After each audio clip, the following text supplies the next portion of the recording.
حساب لگوانا کہ میرا حساب لگائیں کیا ہے، یہ دنیا کا فضول ترین کام ہے، اور یہ ذہنی اور اعتقادی بیماری کی علامت ہے۔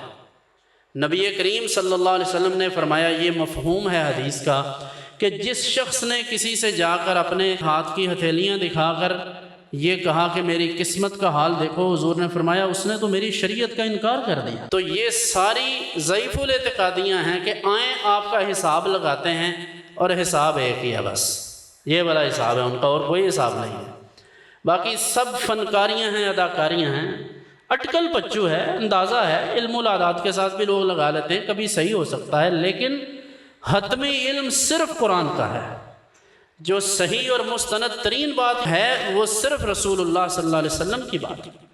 باقی ساری باتیں جو ہیں وہ اس میں کمی بیشی ہو سکتی ہے۔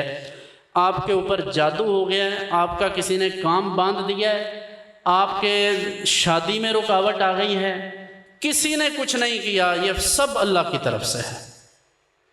جب آپ نے یہ بات مان لی، آپ اللہ کے حضور کھڑے ہو جائیں۔ کیا نبی کریم صلی اللہ علیہ وسلم سے بڑھ کر کسی پر مشکلات آنے والی ہیں؟ جتنی حضور نے مشکلات فیس کی کسی پر آ سکتی ہیں، لیکن حضور کا طرز عمل یہ ہے کہ جب مشکل پیش آتی حضور 2 نفل پڑھتے ہیں۔ اور کیا ہم پر مشکل آئے تو ہم پڑھتے ہیں نفل؟ ہم تو اگلی نماز بھی چھوڑ کے بیٹھ جاتے ہیں۔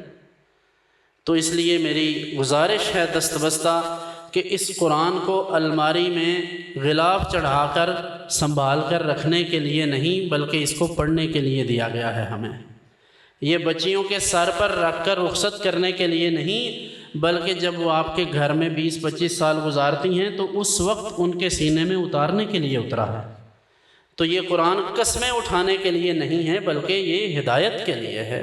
ہاں کتاب زندہ قرآن حکیم، حکمت او لا یزال است و قدیم، جس کی حکمتیں آفاقی ہیں، عالمگیر ہیں، جس کا تنوع اور ڈائیورسٹی اتنی ہے کہ دنیا کے ہر مسئلے کو اور ہر زمانے کے تمام مسائل کو حل کرنے والا ہے۔ جس طرح ارشاد فرمایا تھا سیدنا فاروق اعظم رضی اللہ عنہ، روایت کرتے ہیں کہ حضور علیہ الصلوۃ والتسلیم نے فرمایا، یہ قرآن ایسی کتاب ہے کہ اگر کوئی ذلیل و رسوا ہونے والی قوم اسے اپنا لے گی تو اللہ اسے عزت دے دے گا، اور اگر عزت والے لوگ اسے چھوڑ دیں گے تو اللہ انہیں ذلیل و رسوا کر دے گا۔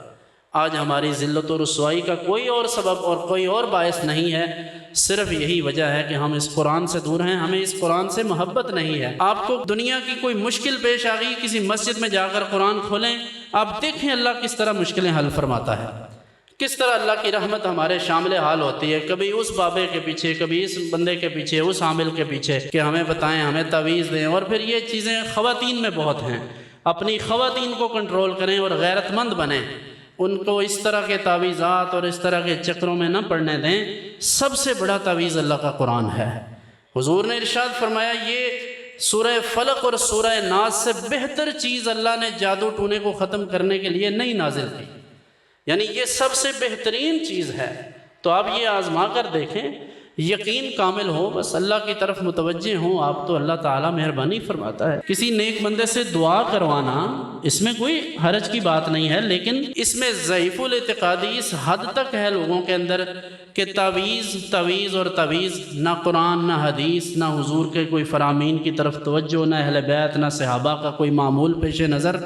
تو یہ ساری کی ساری جہالت کا بنیادی سبب دین سے دوری ہے۔ تو میری یہ دست بستہ گزارش ہے کہ قرآن حکیم کی طرف توجہ کیجیے، اور جو باتیں میں نے عرض کی ہیں انہیں اپنے گھر کا معمول بنائیے۔ اللہ رب العزت میری اور آپ کی اس حاضری کو اپنی بارگاہ میں قبول فرمائے۔